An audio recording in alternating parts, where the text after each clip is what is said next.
अस्सलामुअलैकुम my dear students, मैं हूं आपका फिजिक्स इंस्ट्रक्टर वालिद हुसैन। आज हमारा टॉपिक दिया हुआ होगा refraction through a prism. Prism के जरिए लाइट किस तरह से रिफ्रैक्ट होती है। सबसे पहले हमने पिछले टॉपिक में भी किया था कि रिफ्रैक्शन किसे कहते हैं। जब एक लाइट एक मीडियम से दूसरे मीडियम में इंटर होती है तो वो अपने रास्ते से हट जाती है या झुक जाती है, उसको हम नाम देते हैं रिफ्रैक्शन का नाम देते हैं। आज हम इसको एक्सप्लेन करेंगे refraction through a prism. Prism के जरिए हम लाइट को किस तरह से रिफ्रैक्ट कर सकते हैं। अब आपके पास यहाँ पे एक डायग्राम दी हुई होगी।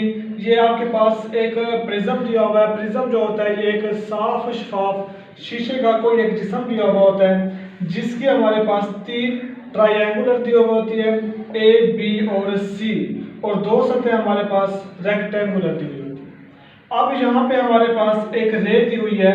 इस रे को हमने नाम दिया हुआ है इंसिडेंट रे। ये जो रे हमारे पास P से E, इस रे को हमने नाम दिया इंसिडेंट रे।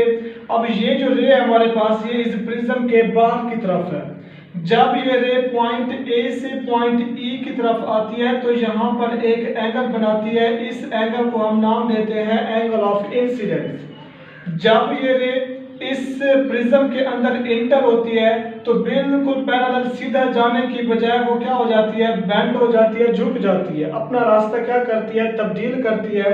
हमने पहले बात की थी कि लाइट जो होती है वो जब एक मीडियम से दूसरे मीडियम में इंटर होती है तो अपने रास्ते से झुक जाती है।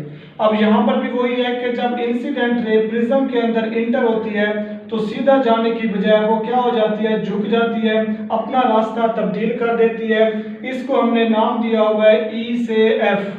जब ये रे पॉइंट E पर आती है तो यहाँ पर एक एंगल बनाती है, एंगल ऑफ रिफ्रैक्टेड का नाम दिया जाता है। जब ये रे पॉइंट E से F की तरफ आती है तो दोबारा अब ये क्या करती है, इस प्रिज्म से बाहर की तरफ, इस रे को हम नाम देते हैं इमर्जेंट रे का नाम देते हैं।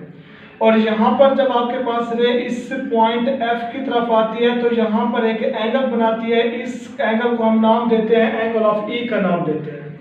अब रे क्या करती है, अपनी हालत में वापस आ जाती है, इस प्रिज्म से बाहर की तरफ आ जाती है, तब अपनी डायरेक्शन को क्या कर देती है, चेंज कर देती है। जैसे आप पहले देखें यहाँ पर जब ये इस प्रिज्म के बाहर की तरफ थी तो इसकी डायरेक्शन भी, और यहाँ पर देखें कि ये दोनों क्या हो रही है, एक दूसरे के सेम डायरेक्शन में आ रही है क्योंकि ये प्रिज्म से बाहर की तरफ जा रही है। अब अगर हम इमेजिन करें, फर्ज करें कि अगर ये हमारे पास इंसिडेंट रे बिल्कुल सीधी चली जाए, यहाँ से न अपनी डायरेक्शन को चेंज ना करे, और यहाँ से भी जो रिफ्लेक्टेड रे है अगर ये भी हमारे पास बिल्कुल सीधी चली जाए तो एक पॉइंट ऐसा आता है जहाँ पे दोनों रेज आपस में मिल जाती है। इस जो जहाँ पे दोनों रेज आपस में मिलती है वहां पर एक एंगल बनता है। उस एंगल को हम नाम देते हैं एंगल ऑफ डेविएशन का नाम देते हैं। ये आपके पास शॉर्ट क्वेश्चन में भी आता है, एंगल ऑफ डेविएशन की तारीफ करें। अब आप यहाँ पर देखें कि अगर इंसिडेंट रे बिल्कुल सीधी चली जाए और ये भी इंसिडेंट रे आपके पास बिल्कुल सीधी, एक पॉइंट ऐसा आता है जहां पे दोनों रेज आपस में मिल जाती है, उस पॉइंट को हमने नाम दिया हुआ है एंगल ऑफ डेविएशन का नाम दिया।